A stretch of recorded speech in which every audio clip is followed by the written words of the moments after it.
the performance of the seniors thus far. He's wanting them to transitionally try and counter and attack more quickly, and in turn he's a little concerned about some of the passes, as that one was of being a little on the lackadaisical side. Also, some of the distribution we saw earlier by Quinn on a free kick and a throw-in, both intercepted up there by Чернышов. Yeah, it's actually, unfortunately, a case of a number of circumstances. You've got to remember with the United States team that they're really just coming back together after being off for quite some time. The last game that they played was against Costa Rica in November. So it's been some time since they played, and you have to expect them to be a little rusty. This is Kiryakov for the CIS, plays it back to the middle. Pятницкий turns for a shot after he initially tried to settle it for the drive, and that'll go out of play, and a goal kick for the USA. No score here in Miami. We'll be back on Sports Channel.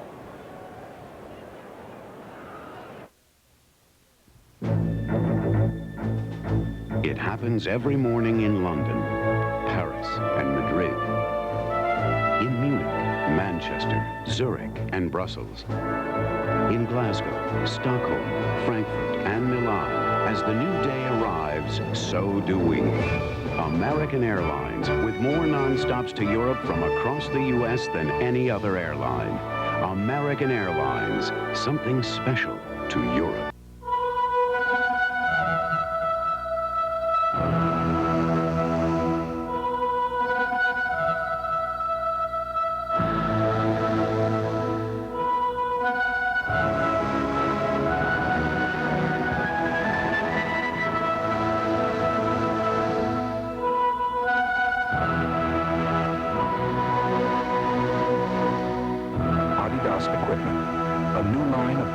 Footwear.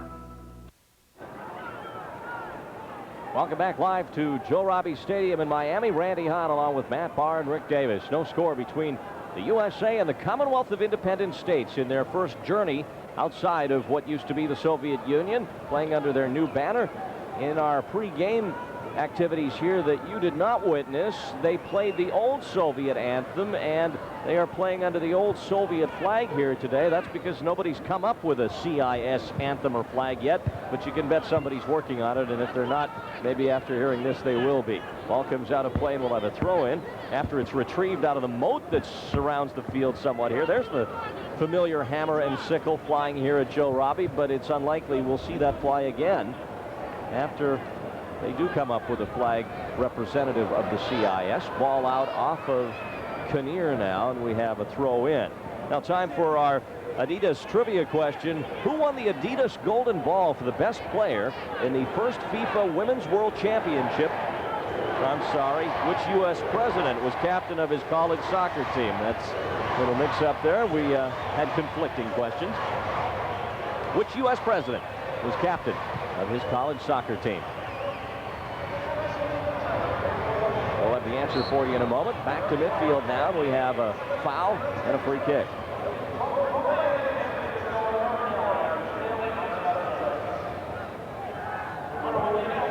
This is Kuznetsov playing it wide to the right side. Taken on the far wing by Mandreco. Now the square pass to Chadadze.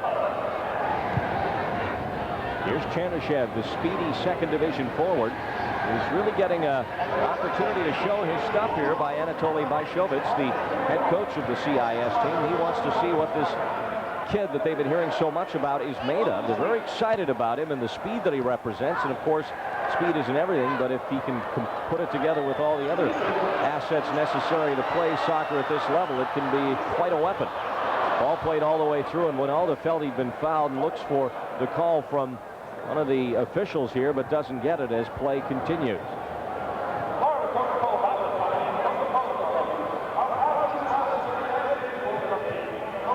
Played out to the penalty area now. A chance from the left side. Shot knocked down by Meola as Kuznetsov had to deal with a tough ball there, and a defender coming across did well to get that on target. He really did, and Meola showed why he is arguably the best reaction goalkeeper in the world, because here is a shot in tight right there, and Meola just reacts, knocks it out for a corner. They play the short corner. It comes to the edge of the box. Back to Чернышев, and he'll play it out the far side for Cveiba. And he has a shot that goes out and will get a corner kick now here, it seems, for the CIS. Well, here's the answer to the trivia quiz, the Adidas trivia quiz. President George Bush is the captain of the soccer team at Yale University. By the way, the other question that we started, who won the Golden Ball at the Women's World Championship as the best player? Karen Jennings of the USA. On the corner kick now, comes back into the penalty area, out again to Черышев. He tried to push it, but that time John Doyle, using a little speed of his own, cut in front. Henderson after it, but it is tackled out of play by Pятницкий. No score here in the first half. Good crowd on hand here at Joe Robbie Stadium in Miami as they start the wave. This almost certainly figures to be a site for the World Cup in 1994. It potentially could be the site of the final, considering the size and the configuration here, which is so wonderful for soccer. A foul now called against Armstrong on the near side, and we'll get the free kick as Kiryakov sets up. He's not hard to spot with that red hair. There's some of the gathered here in South Florida, enjoying the international soccer as we hope you are this afternoon here on Sports Channel. Kiryakov, the bending cross, and a nice idea too as Mandreco came running off the front of the 18-yard box as that was bent toward net. Meola now talking to Balboa and his defense as the wave goes around JRS.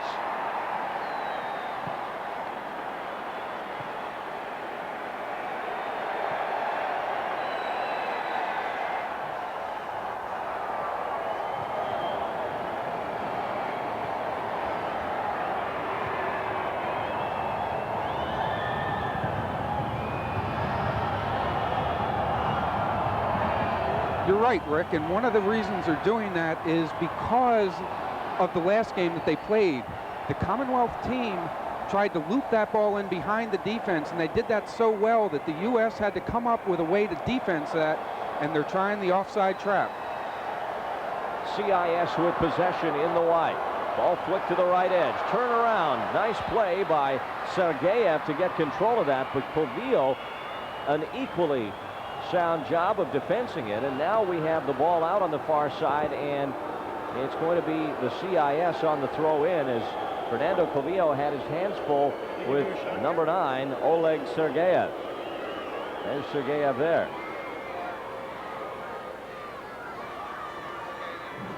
Kiryakov in traffic, and he'll turn it over to Jorge Acosta for the USA.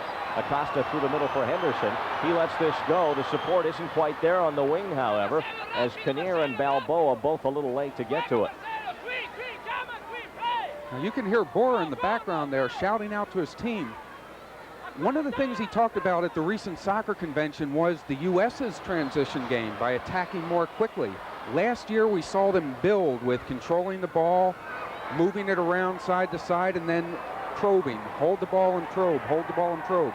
At the convention, he said, not only do we want to do that, but we want to pick up the pace. We want to keep going faster and faster. Matt referring to the recent coaches convention in Pittsburgh, where all the top and really secondary coaches of all levels gathered to discuss the game of soccer and the progress of the sport in this country, which has made tremendous strides in the past couple of years. The women's national championship team, case in point, and world championship team, and also this men's World Cup team coming off their best year ever. Last year they were 11-9-6 in 26 games, a winning record, and had some very impressive results. I think the most impressive of which would be, gentlemen, the CONCACAF Gold Cup final win over Mexico by a score of 2-0. A win over a team that generally dominated the region the United States plays in, and that defeat over Mexico really opened the eyes of a lot around the world. You're right there, Randy, because it really opened some eyes. That was the first major championship won by any U.S. team, and it was obviously an important game because right afterwards the Mexican coach resigned, and there was a great upheaval in the Mexican Soccer Federation. All laid off to the right side by Харин. And the USA chant comes up here as the fans have seen some aggressive play by the United States. As Acosta takes it away, back through for Henderson. He had to reach out to bring it in. Cuts it back, front of the box, but nobody there. And the Commonwealth will bring it back out to midfield. Ball played around Desmond Armstrong nicely as well. by number 8, Pятницкий, who showed a flash of speed there. Quinn will lay it back off the left side of midfield. No score here at Joe Robbie Stadium. Unofficially 16.5 minutes left to go in the first half of play in the first of 2 games between these two teams. They'll play again in a week. Acosta crossing, but way past Henderson. Nobody else supporting on the near side. And this will easily be taken back by the CIS. And that, Rick, seemed like a real offensive breakdown up front there. Randy, that's exactly what you expect to have happen in this type of situation. Individually, technically, the players are relatively comfortable in their abilities to perform the skills of the game. At the same time, because it's so early on in their season, they aren't meshing as a team. And what we find happening is that when normally players would be making runs off of one another, on that particular play there was only one player, Eric Wynalda. Without the pass being right on the money, it finds a bunch of empty space and ends up going turned over to the CIS team. Quinn with the drop pass to Michallik, tried to send it up for Acosta, and that will go out over the far side for USA ball coming back. John Michallik getting a start here today, due in part to the absence of Hugo Perez, the male soccer player of the year, as deemed so by United States Soccer for 1991. Hugo led the USA team in assists in 1991 and was clearly the most creative of the midfielders. Was in large part responsible for much of their success in the midfield throughout the year, and he is still recovering from leg surgery, but should be back soon. Well, he looked pretty good in practice today. He's almost recovered from that surgery, and the reason he had the surgery was to try to stabilize that right leg of his. Now the throw in, USA. Chris Henderson looks in the box for Quinn, but threw it way over his head. And the timing continues to be off just a little bit by everyone here.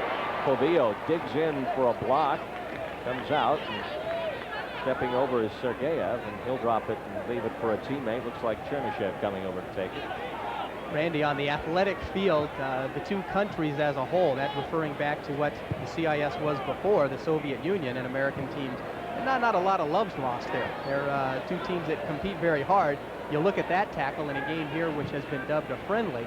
Fernando taking no prisoners there. That was a crunching tackle, and I think that's a lot of the tone that this game's going to take on later on. And also next week, game 2 of this 2-game series, if you will, within the World Series of Soccer, will be next Sunday at the Silverdome in Pontiac, Michigan. And we'll have that here on Sports Channel as well, live at 2 o'clock Eastern. Check your local listings. We have a ball out of play, and we're going to take a break here with 14 minutes left to go in the first half. No score in Miami.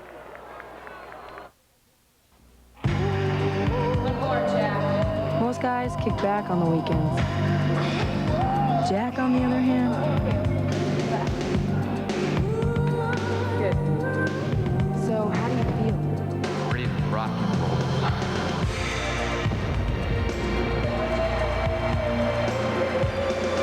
Only one beer has the taste as genuine as the people who drink it. Budweiser. Tomorrow, We're sleeping in.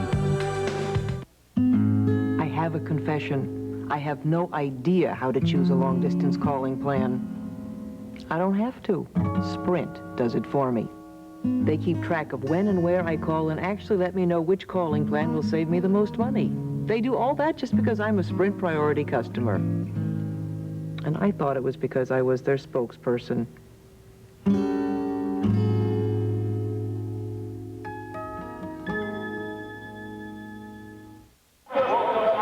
It's a scoreless tie here in the first half, live at Joe Robbie Stadium in Miami. The USA in blue against the Commonwealth of Independent States in their first venture outside their new Commonwealth. Here's Desmond Armstrong for the USA to Chris Henderson. It's been an active first half for both these teams, both coming off layoffs. Here's Dominic Kinnear. Nice move in the middle. Now the field spreads. He looks right for Henderson. Pass a little behind him. Chris doing the best he can with it, and it's headed out. Kinnear will try and set it up again back to Quinn. This is Fernando Clavijo, the native Uruguayan, in the middle to Wynalda, and off his head out of play for a goal kick. And we will take another pause here in Miami. No score between the USA and the CIS on Sports Channel. The times I can't forget.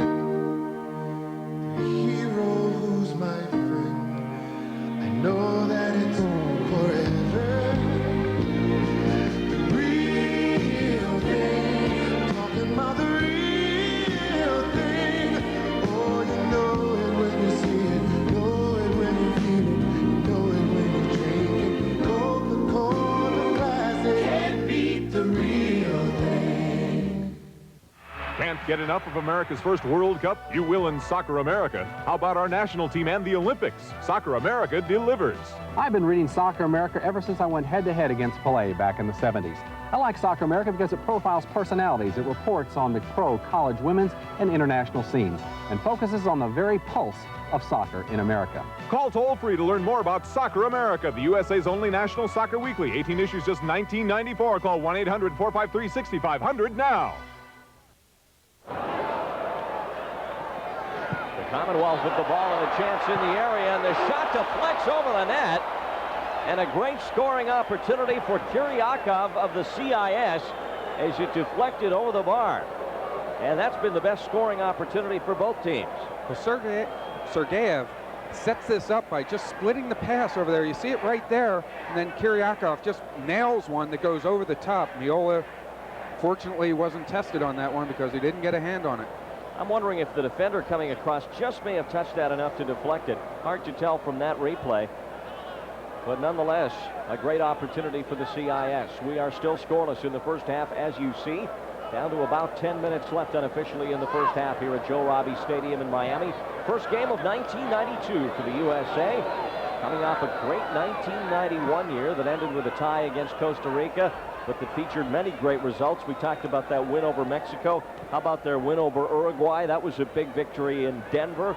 The ties against Ireland, AC Milan, Juventus. It really was a year that was filled with many wonderful performances by the USA team. But as things go, more is expected of them this year, and that would begin with this two-game series against the CIS, one would think.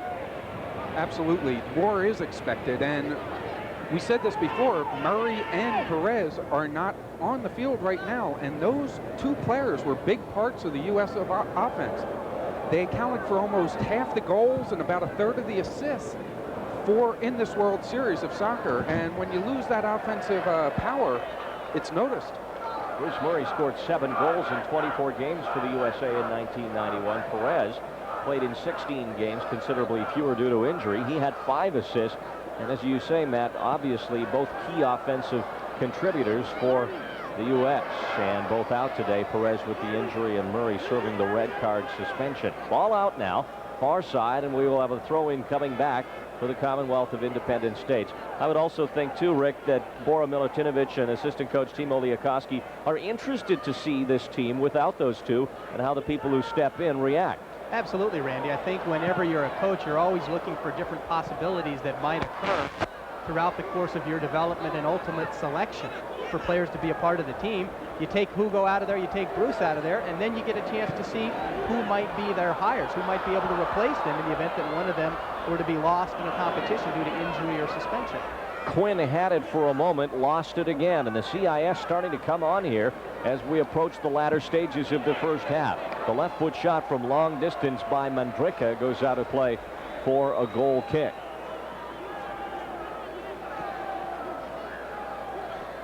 Now this is the result of passing the ball around maybe about 6-7 times, 6-7 connections on passes right at the top of the box, and without question you want to get a shot off after a situation like that. Meola. Unfortunately, the shot was high. Murray, or Doyle rather, playing it back for Tony. Meola played here in the South Florida area this past season in the American Soccer League, the APSL actually, the American Professional Soccer League with the Fort Lauderdale Strikers. In fact, South Florida has a rich soccer tradition, as does the Robbie family, benefactors of this outstanding facility as it goes out for CIS throw-in. And you look at Desmond Armstrong, Joe Robbie, the late Joe Robbie, who built this stadium with private funds, which says something in itself, owned the Fort Lauderdale Strikers when they were in the North American Soccer League, then took the franchise up to Minnesota where they became the Strikers there, and was really one of the pioneers in soccer professionally in the United States, and now as a legacy has left this tremendous stadium, not only for professional football and the Dolphins, which he owns, but also for World Cup soccer in 1994. You're right there, Randy. It is a great sporting facility, and it's a great field to play on. Kinnear sliding into the tackle at center, and now Чернышов hits it off Desmond Armstrong out of play as we're getting ready to head to the Motor City. Detroit, actually just outside Detroit, the Silver Dome in Pontiac, Michigan. And we'll be live there next Sunday, a week from tomorrow, February 2nd, as the USA plays the CIS in round 2. That's live at 2 Eastern. And check your local cable listings for the time in your area. Dmitry Karin, 24 years of age, plays for Suska, CSKA, in Moscow, one of the top club teams there. He was in net for the 4-2 win over the United States in the Olympics in Seoul, South Korea back in 1988. Took them all the way to the gold medal, and he is certainly a goalkeeper of the future for the CIS team. Here's Kinnear for the United States.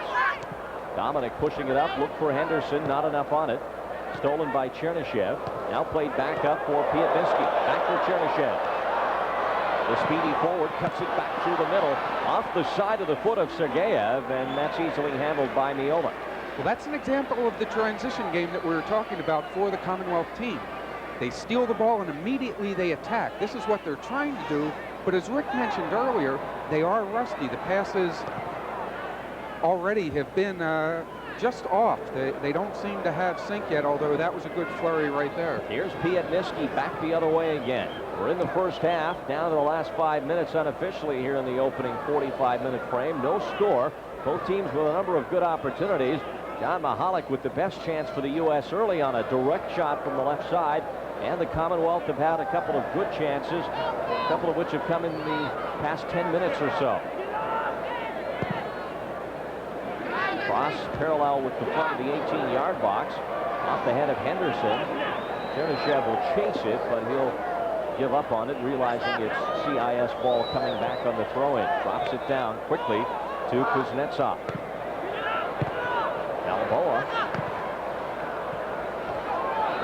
The Commonwealth trying to clear it back in. Michallik gets a piece of it. Now they play it wide again for Чернышев. And he had Armstrong draped all over him there, and we'll wait for the indication. It is throw-in USA. Quinn way out to center. Acosta went up for it. It was won by the defender back there. It comes down to Wynalda. Eric is tripped up. He probably would have appreciated, Rick, the advantage there rather than the whistle. Oh, absolutely. He wanted to keep going there. As it was, the referee blew the ball dead fairly quickly thereafter, but as a player, that can be a little bit frustrating. You got a little bit of time and space in front of you, and your instincts say go. But a good free kick opportunity nonetheless. It comes from about 35 yards out, so the USA will set up near the front of the 18-yard box as Acosta steps into this one. Knocked out by Kuznetsov. A race to the far side. Michallik is there. Kinnear will knock it back toward his own end.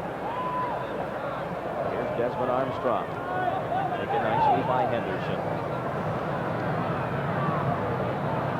Henderson showing for a moment some good one-on-one skills, and then the ball deflected away by Чернышев. Henderson's the only player on the field doing double duty right now. He plays for both the Olympic team and the national team. He just returned from Brazil, where the Olympic team was defeated 3-0 by the Brazilian team. USA preparing for the Summer Olympic Games in Seoul, South Korea, or Barcelona rather, and Korea on the mind from '88. They have not officially qualified yet, but are in the process, the final process of doing so. That's we right. hope.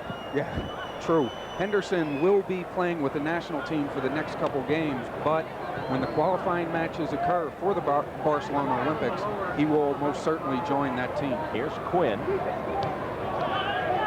Back to Armstrong. They work it right to left now to Balboa at center. Back to Quinn on the right side.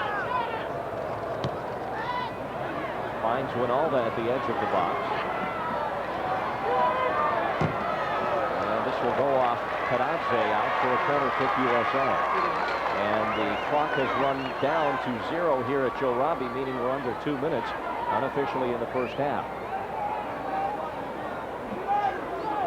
And nobody hurrying to get that ball over to Jorge Acosta.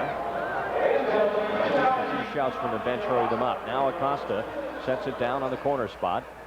Good opportunity late in the first half here for the U.S. into the box, knocked down by Harrin, and he'll smother the rebound. Clavijo was there, but Harrin was able to hold it. And he wants everybody upfield. Get out of here. Out of my way. There's Fernando. As we mentioned, is one of the players doing double duty indoors and outdoors in the major soccer league. Another one of those is Jeff Agus, who was scheduled to be here for the USA, but had a commitment with his indoor team, the Dallas Sidekicks, and was unable to be here. Some of these players are on permanent contracts with the United States team. Others are under contract to indoor teams and are loaned to the national team. And it's really up to the club they're under contract to as to whether or not they are loaned. And in this case, Agus was not made available. It's a little bit of a political hot potato at times, especially when coaches want players. And in this case, I'm sure Milutinovic would like to have the full complement available, but the reality of it is that it's important for players such as Agus to also have another place to play.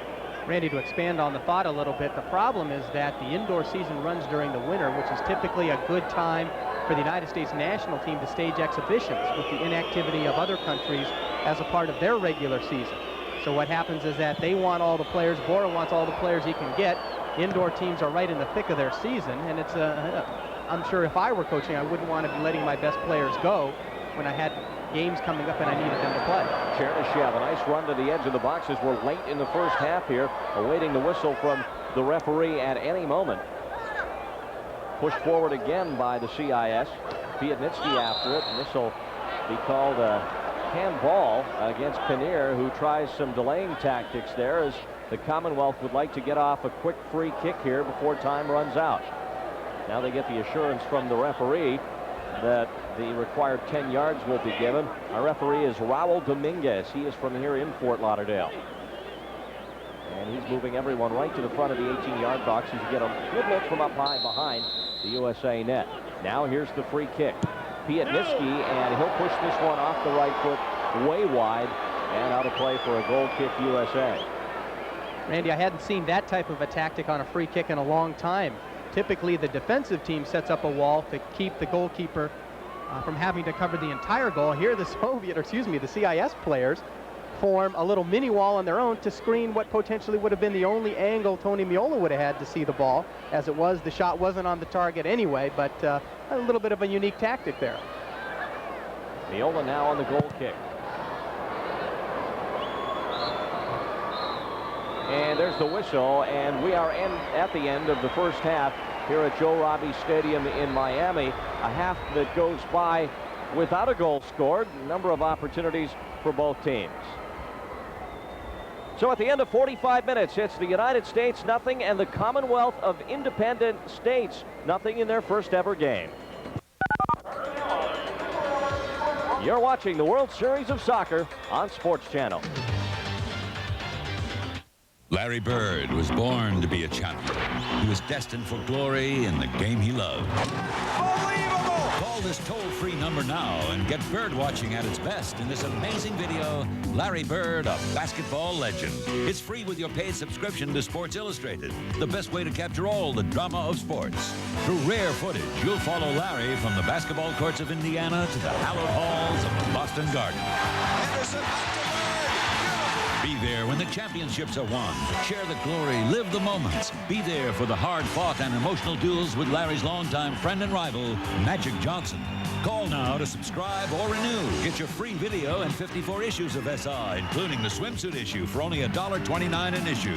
Save over 55% off the cover price. For quicker delivery, use your credit card. Don't miss this heartwarming tale of a boy who lived his dreams.